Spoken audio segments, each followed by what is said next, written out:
This is a show about sailing, mostly. If you're already a sailor, you're going to love SailTv right from the start. But if you're new to our sport, then just give us a few minutes to make our case. Do you realize that you and your wife and 2 children can get into boating for the price of 4 one-day lift tickets?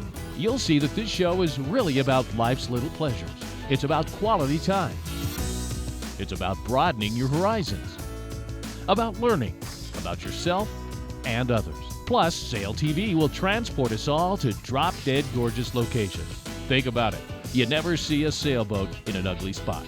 So put down the remote, sit back, and enjoy life on the water without the noise and exhaust fumes. Welcome to SailTv.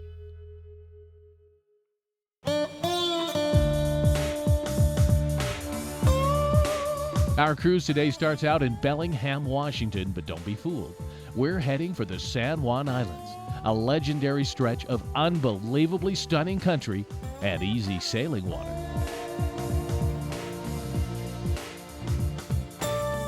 We begin our adventure at Squalicum Boat Harbor in Bellingham, Washington. And are we in for a treat? Signature Yachts, the local Hunter dealer in Bellingham and Seattle, has provided us with a brand spanking new Hunter 38. That's her right there, and this puppy is sweet. Because we're heading for the ocean and we've never been aboard this boat, the folks at Signature Yachts have sent us Les Blackwell, who thoroughly reviewed the boat's systems for us. One of the first things you want to do is know where your through holes are. This is the engine for a Hunter 38, and it's a 3-cylinder, very smooth. Another thing that we need to do is be sure we know where our battery banks are. This is important stuff if you're heading for open water, and that's just where this boat is designed to go. The Hunter 38 is pretty plush, providing all the comforts of home and all the necessities as well. Top sides, the deck is pretty straightforward, except for 2 very cool features: a furling mainsail, oh nice, and an anchor windlass. As my son Colton would say, that's sweet. Not a lot of physical labor is going to be needed on this boat. Finally, it's showtime. See you, Les. Thanks, Signature Yachts, and we are out of here.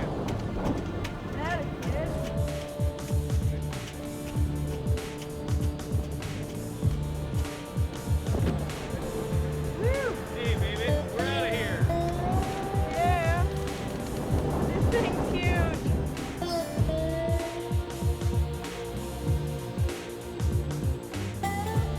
As Colton stows the fenders, we clear the marina and head southwest for the San Juan.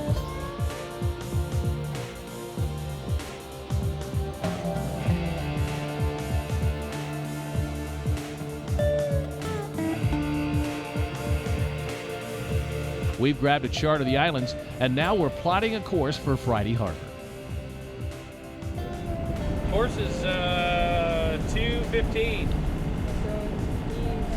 Speed 5.5 knots. Right here. Depth 41.9 feet. What else do you want to know? We've just picked up this new Garmin GPS, and it allows us to punch in the waypoint for Friday Harbor and charts our progress along the way. Pretty cool, huh? The crew's already pretty giddy. The sun's out, we see another boat on the wind, so we put them up.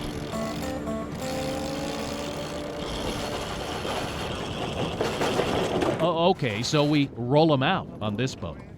God, this is getting better by the minute.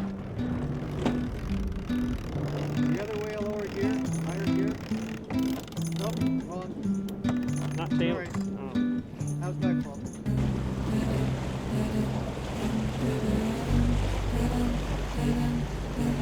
Speed's building up as we get the sails dialed in. One of the great things about sailing is you can be as active or as passive as you want.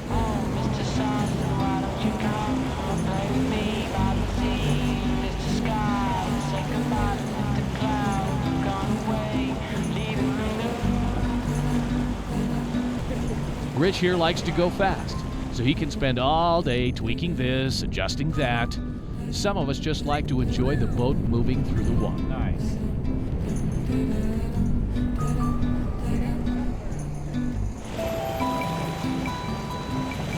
We've been out a couple hours now, and Rich spots something unusual. The Interceptor. Yep, that's the Interceptor. This boat was one of the boats used in Pirates of the Caribbean.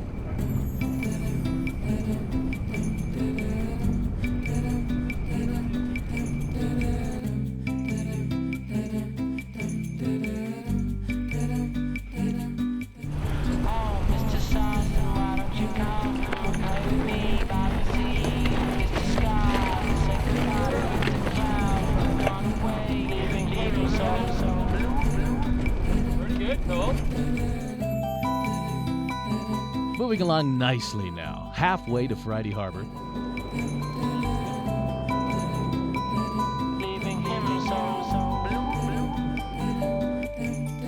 Rich is keeping us busy, and you know what? Nobody minds. When it's blowing a fresh 10 knots, it feels nice to crack off and fly along under sail. Mr. Sun, why don't you come fly with me by the sea? Mr. Sky, say goodbye to Mr. Clouds, you got away, leaving him so blue. Well, we've come inside of Friday Harbor, and we radio in for our slip assignment. Well, Skipper, please stand by. Check here, please come along. All right, thank you. I'll be standing by. It's a Friday night, and the ferry's just deposited 200 of our closest friends for the evening, so we better find our slip before it gets crowded around here.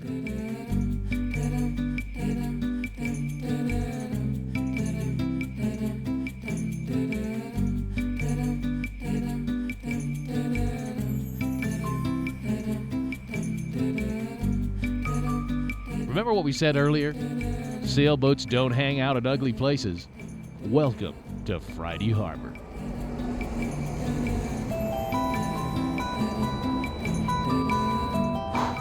Been a long and glorious day. 27.5 miles from Bellingham to Friday Harbor, and we're ready to pop open a cold one and enjoy the scenery. I wonder what people in Irkutsk, Siberia are doing right now.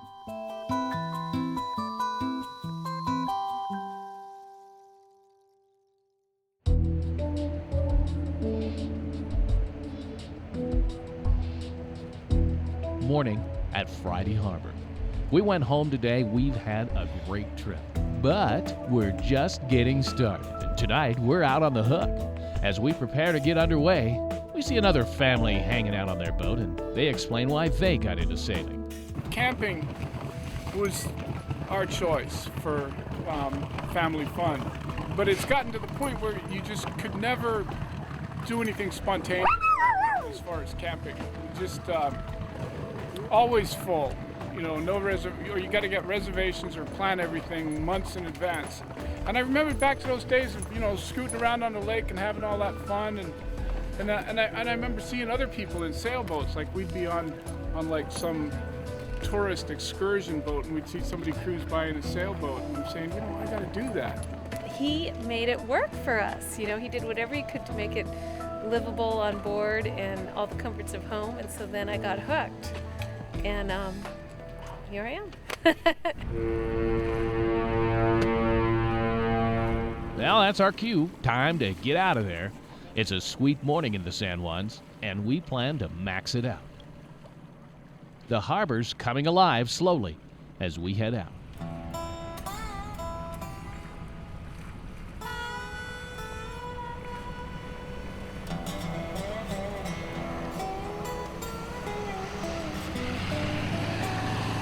Now that's a pretty cool way to arrive, but I'll take this way pretty much any time.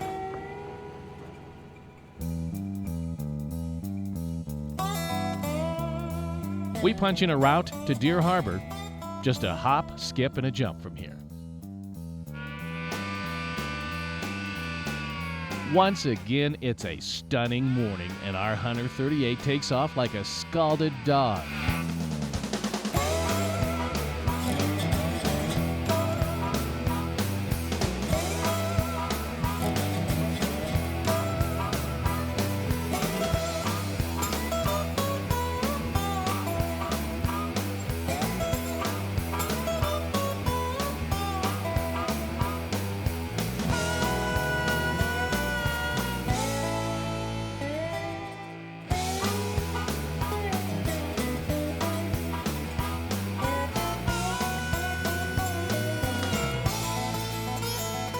We've got such a nice breeze. We make our destination in just over an hour.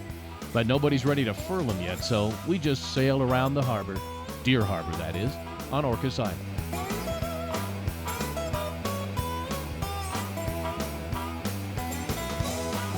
The boys really have the boat dialed in and having a great time, but we're here for a reason, and that reason is waiting for us at the dock.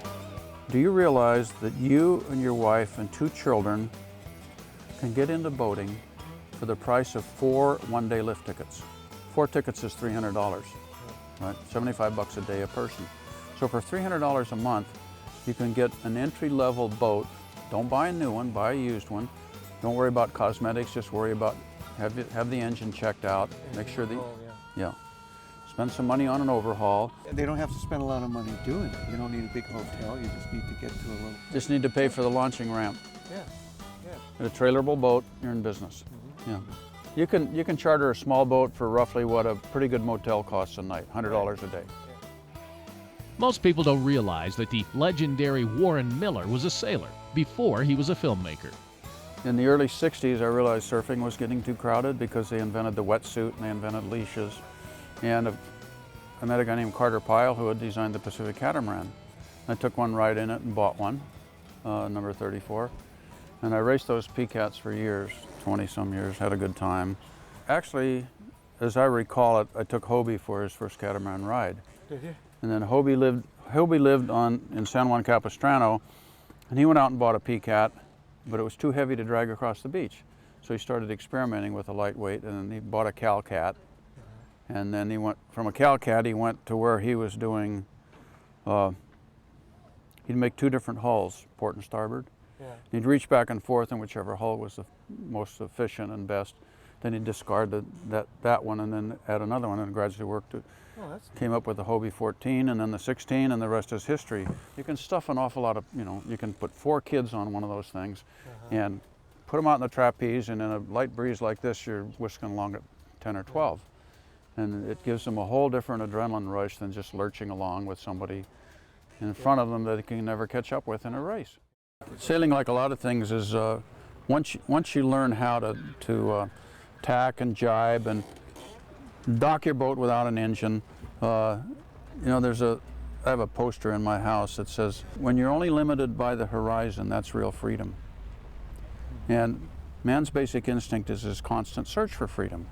With small boat sailing particularly, where you're all by yourself or with another person, you really have freedom to go wherever you can make the wind take you. And I had a guy from New York one time on my Hobie 33, and we were charging down the channel in Marina del Rey, and I had an upwind slip, and I had to make a right turn and another right turn and go into the slip. And of course, the main got jammed, bringing it down, and we went slamming into the slip, it seemed like going about 100 miles an hour, and all I did was backwind the main and grind it to a stop. He couldn't believe, he was from New England, he couldn't believe that you could actually sail into a slip without an engine. Right.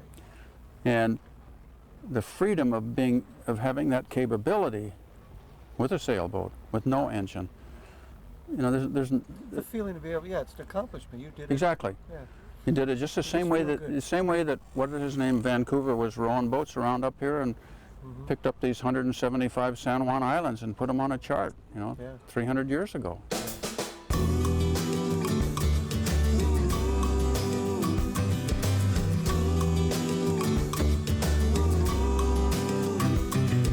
Well, we're feeling pretty good about life in general, and sailing in particular. So we hoist them and we head out.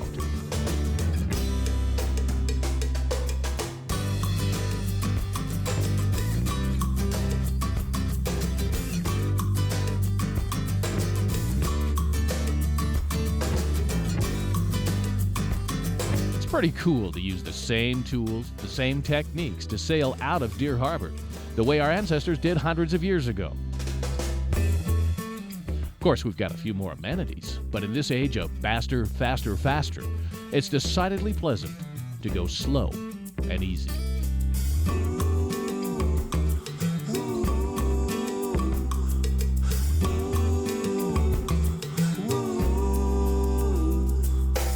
We're out in the salt water here in the San Juan, which is just gorgeous, but this water touches the whole world. I could just keep going anywhere. And then plus I enjoy using my own skills to try to go from A to B, working with nature and the wind and the tides to get somewhere, as opposed to just bashing my way through it, overpowering nature. This way you're kind of working in concert. And you're going at a nice speed, you get a chance to look at everything gets a chance to look at you, so things visit you. seals and porpoises. It's just a very nice, it's a nice feel. It's like stepping off the racetrack and just kind of taking a little breather.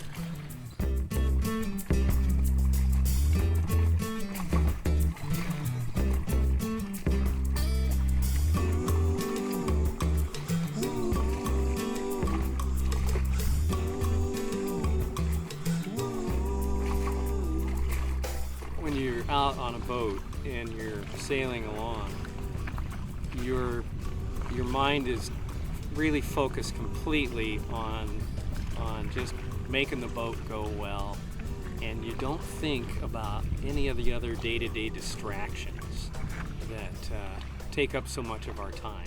You're just thinking about sailing, and it's mentally relaxing and so enjoyable.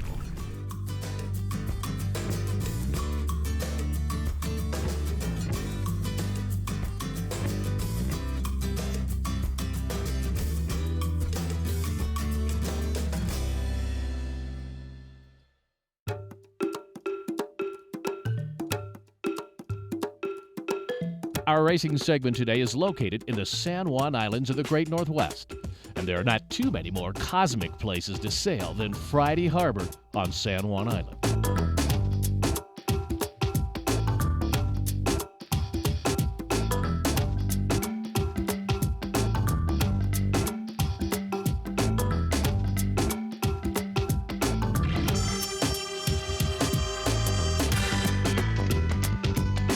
Friday Harbor is the start and finish of the annual Shaw Island Classic, a race around the island between San Juan and Orcas.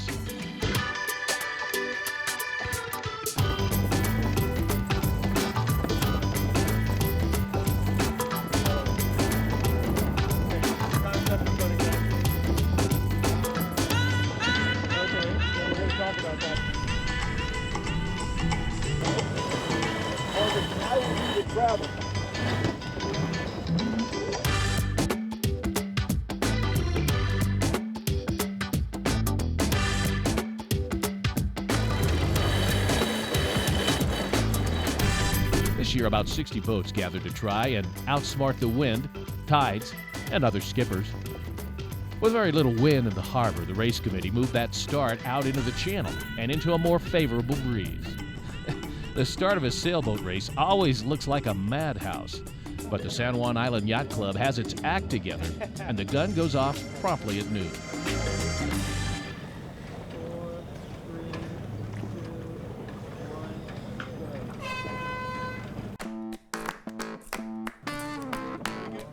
Yep.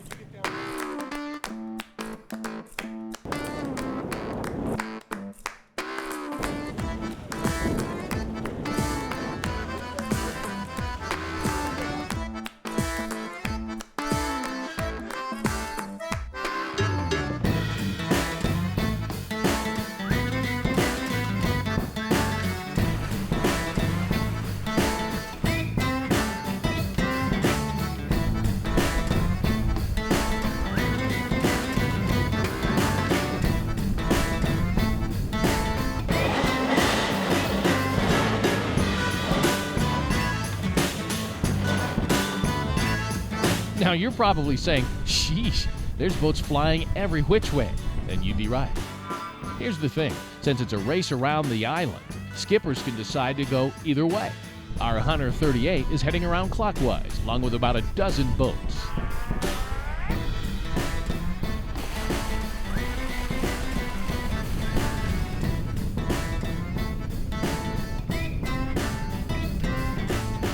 Crossing right in front of us is a boat with a pretty big crew, kind of a cool name, but these guys are into it. Nice tack, Shrek.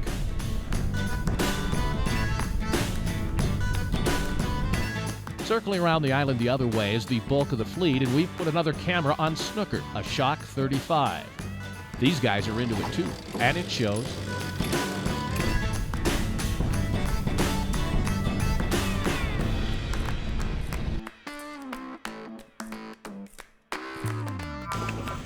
As both fleets round the island, one side drops their spinnakers, and the other puts them up.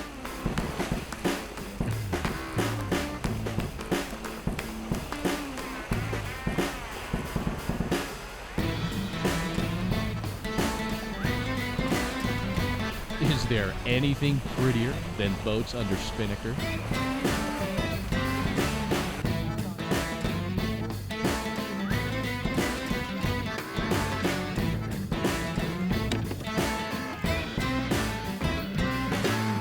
On other jibe, and they're hitting the shore hard. They're digging into the shore as hard as they can. So we don't know if that's successful, though. Well, except that either way, you're going to have to cross that hole if you go over the other side. So you're going to cross it twice. You cross it twice going over there from here, so that doesn't make any sense. As the fleet approaches the midway point, the wind dies, and everyone has a different opinion on how to find the breeze. We still have a not favorable. No, it's weird. Some boats seem to have wind, while others are wallowing. What's happening here is normal for the San Juans. Wind from opposite directions meeting in the middle, canceling each other out. The boats going clockwise try different sails. All right, let's stand by to jibe. You ready up there on the jib? While the counterclockwise boats try different sides of the channel.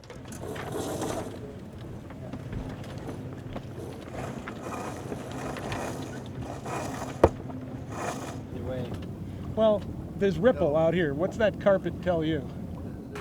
We're halfway through this thing, and as the boats cross each other, every trick in the book is applied. I mean, we're moving right at the moment. Laser, all those guys are tacking back.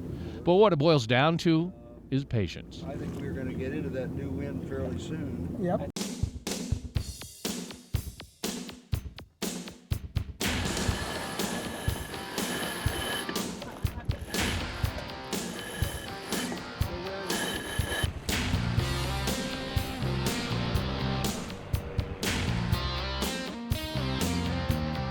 Wind's back, and there's cameraman Dave on snooker and cameraman Kevin on the 138.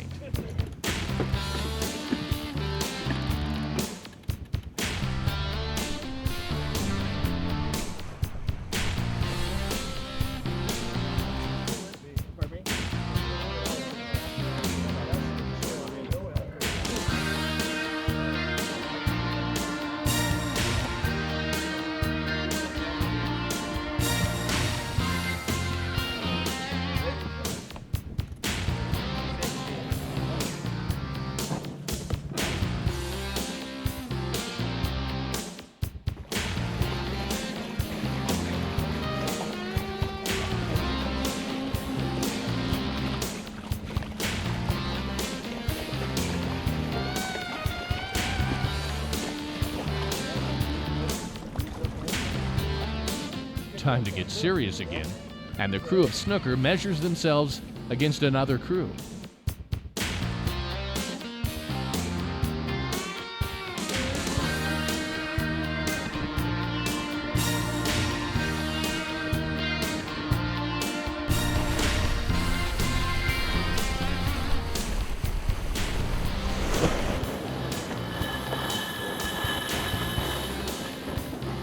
Meanwhile, we're chasing the leaders, and Shrek has taken a commanding lead over Beetlejuice 5, with Heart of Gold in third. Back on the other side of the island, Snooker has it all dialed in.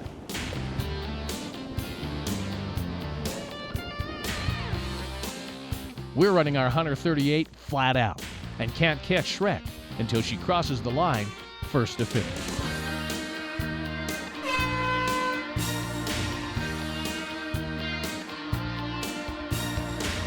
Race for fun. The more fun we have, the better we do. It's the first time Randy's ever been on it. We made him drive. I like that. The more fun we have, the better we do. That's It is. That's a true story. I love total that. fun factor. Total fun factor.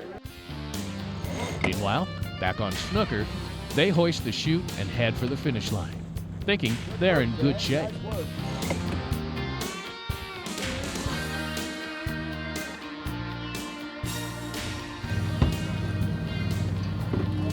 I don't see any boats coming around the other way. We got a lot of nice spinnakers behind us there. Yes, behind us. That's why That's I the way I like like it. It's not a lot of spinnakers ahead of us. That's a good thing. While those guys are out ahead of their pack, they don't realize Shrek is finished about 45 minutes ahead of them by going the other way.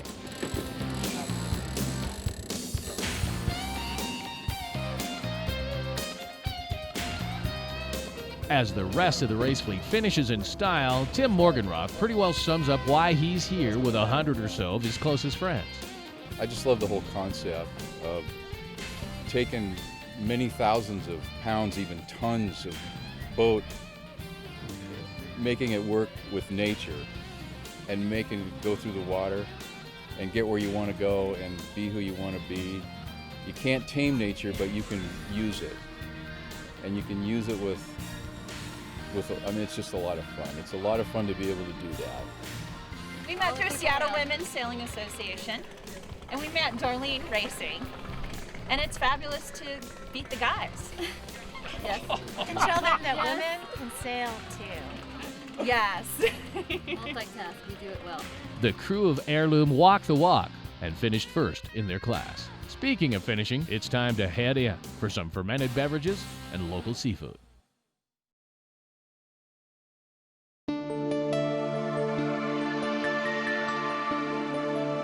It's a beautiful morning in the San Juans, and we are pretty pumped up about going whale watching. We've hooked up with the premier whale watching tour operator of the islands. I've been working with Tom for about 9 years now. Came over for a summer and just never left Orcas Island. Today, before we went out, we radioed the spotters. The first thing is there's kind of an organizer up on Mount Douglas over on Vancouver Island. And they kind of take information from all the groups, and then you can be paged on it, or you can, talk on the radio about it as well. So we knew that the largest group of orca were coming down from Turn Point today, and then there was a small subgroup of L-Pod coming, or actually not coming, but on the west side of San Juan Island. We leave Deer Harbor and head straight for Haro Strait. That even sounds cool. We made our choice of, lots of whales, let's go to the 80 whales. Natalie was right on, for as we enter Haro Strait, they are all around us.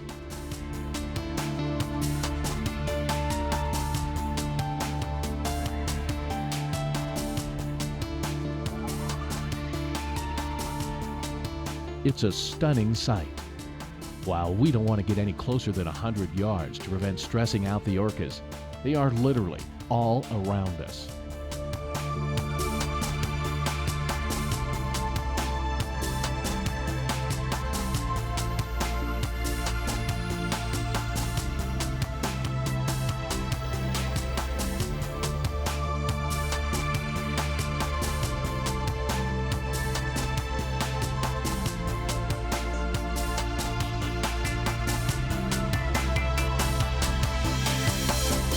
Even though there are lots of people and boats in the area, there's a respectful silence as we all take in what I feel is a unique privilege, watching these cosmic mammals head south.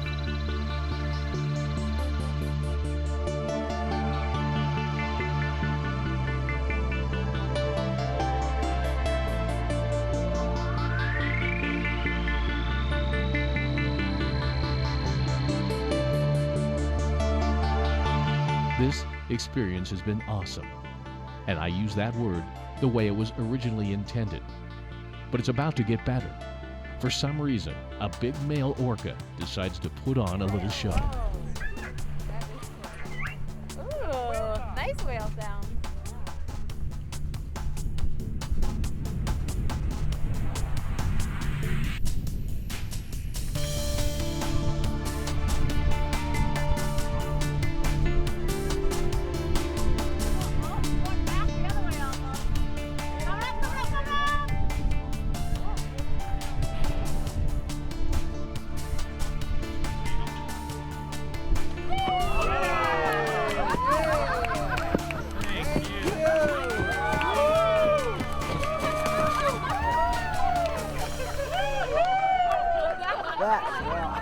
Whoa. We're still talking about that an hour later as we head out for tonight's anchorage. Dave and Rich have gone back to work, and Colton and I have been joined by my wife and her parents. We're heading for Stewart Island, and as happens often in the San Juans, there's not a breath of wind. So we engage the diesel, or Iron Jenny, and slip in just before the sun goes down. Well, we've made Reed Harbor on Stewart Island. It is a sweet night. And after our motor trip over from Deer Harbor, our teenager just has to burn off a little energy. So he takes a few spins around the bay in the dinghy.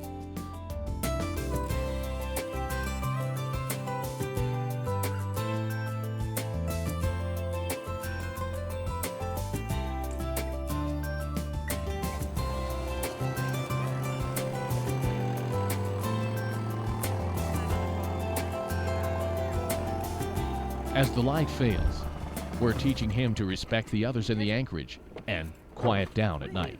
That was awesome.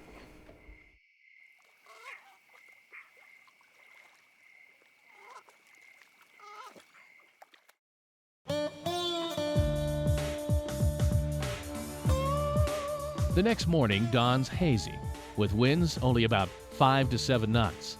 Typical. An enterprising seal follows us out of Reed Harbor, hoping for an easy breakfast. We can see that there's not much breeze, so we take the opportunity to get Natalie's dad familiar with our Hunter 38. It's a very nice handling boat with furling sails on both main and jib, so we go in for a little tacking practice.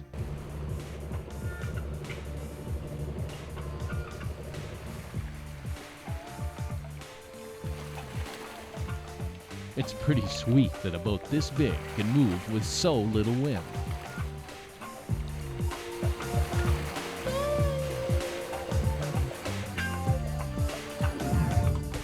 Nice tack, Ed.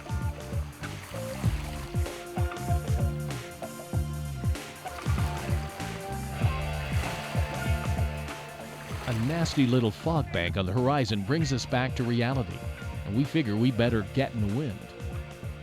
We're heading for Susha Island tonight, and we've got a ways to go, about 18.5 miles around Waldron Island and north.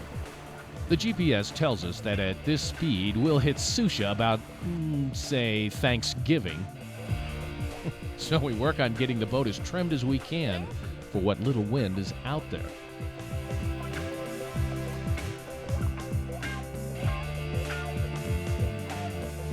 We're barely moving.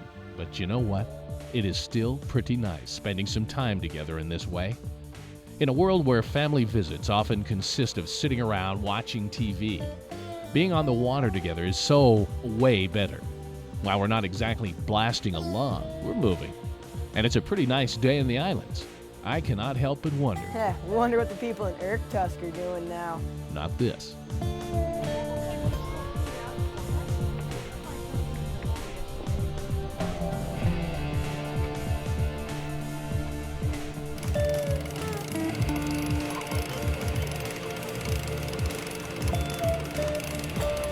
We've got a little more way on now, and everyone's working the boat. Hey, if you can get a teenager to be a team flyer, you got something going on, as he says.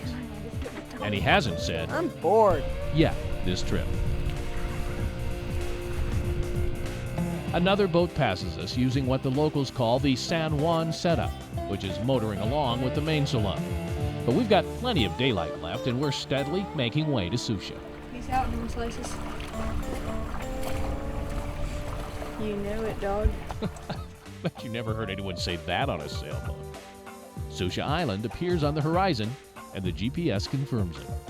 We've still got wind, though, so we sail by Mesha Island, just so we can say we've been there. Okay, we've been there. Let's tack away to Susha and find a spot. It is gonna be glorious.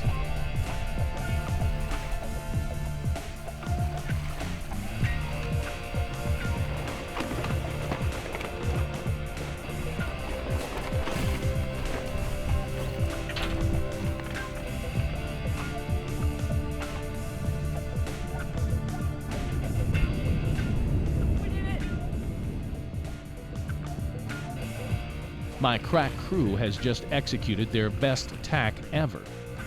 So I think it's time to reward them with a little anchor time and a big steak. Our plan now is to do like the locals and just hang out for the afternoon and evening. But it's apparent a few others have the same idea. So we cruise south along the shore looking for a place to drop the hook.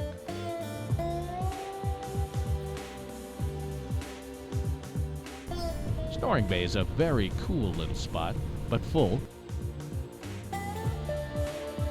Echo Bay is huge with plenty of room, so we come about just as the wind begins to fall away.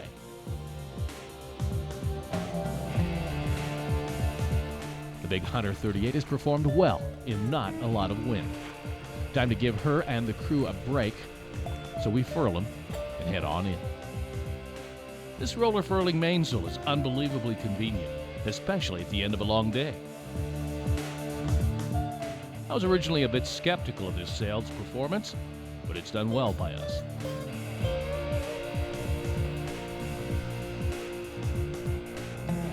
Well, it took us all day, but we are here at the perfect time of the day. And this will be our view for the evening. Life is good. Welcome to Sushi.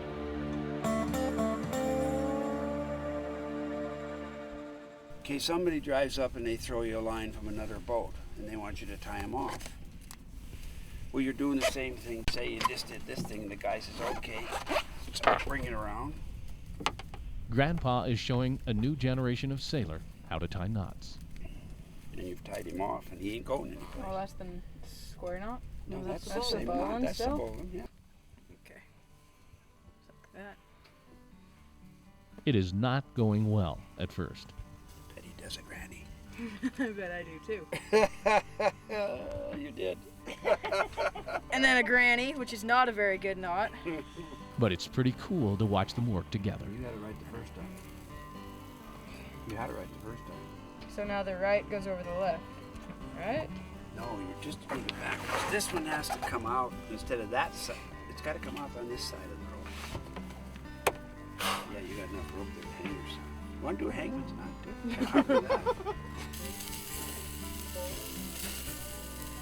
too? Evening progresses and dinner begins. And Colton will not give up. He's tying knots through dinner.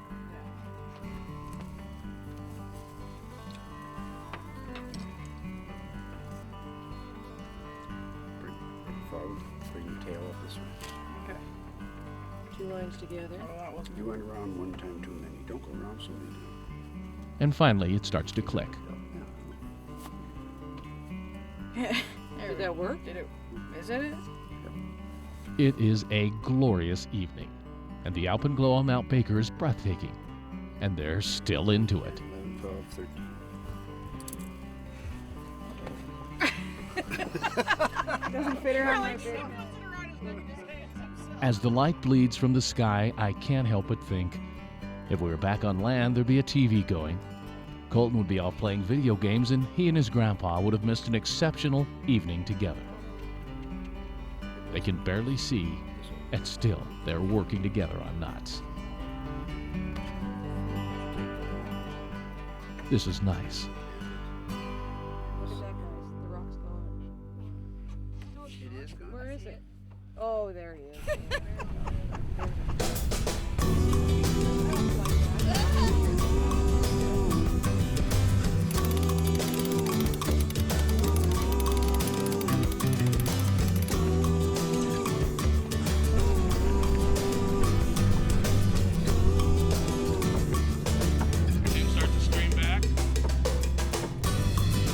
Party's over.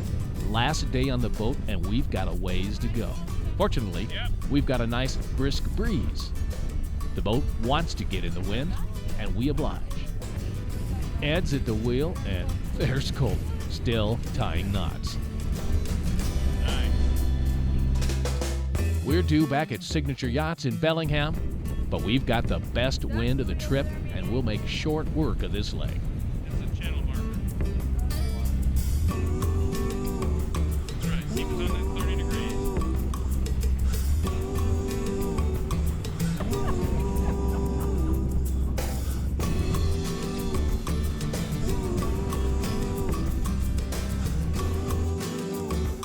The wheel changes hands a few times, so we all get to drive a bit, and trim, and sightsee, and enjoy one more day on the water.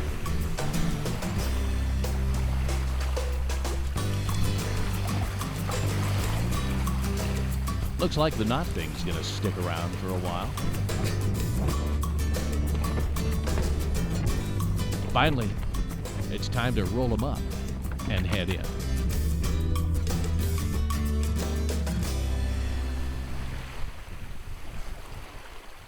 As we head for Bellingham Bay, I'll bet I'm not the first to wonder, why do we sail? Some think it's a throwback to a simpler time, a way to prove we can survive without technology, to harness the elements, to bend nature to our will. Kind of like hunting without the carnage. And of course, it's a heck of a lot of fun. Me? Well, I think it's pretty cool that I can take my family on an excellent adventure like this, spend time together in an amazingly positive way, enjoy the full benefit of the great outdoors, and have an experience that is essentially the same as when Lewis and Clark were here a few hundred years ago. We picked up an iceberg, maybe 50, 60 pounder. And when we checked in with the forest rangers when we were leaving the park, I asked him how old the ice was, and he said it's about maybe 200 years. And I figured out that that ice fell in a snowstorm the same winter that Lewis and Clark camped on the beach at the Columbia River. So later last summer we were serving scotch on the rocks, and of course the ice was a lot older than the scotch. Now that's cosmic. Oh, and one more reason to sail. Most of my money was spent on food and grog, and not on fossil fuels. And that, my friends, is a very good thing. Thanks for watching.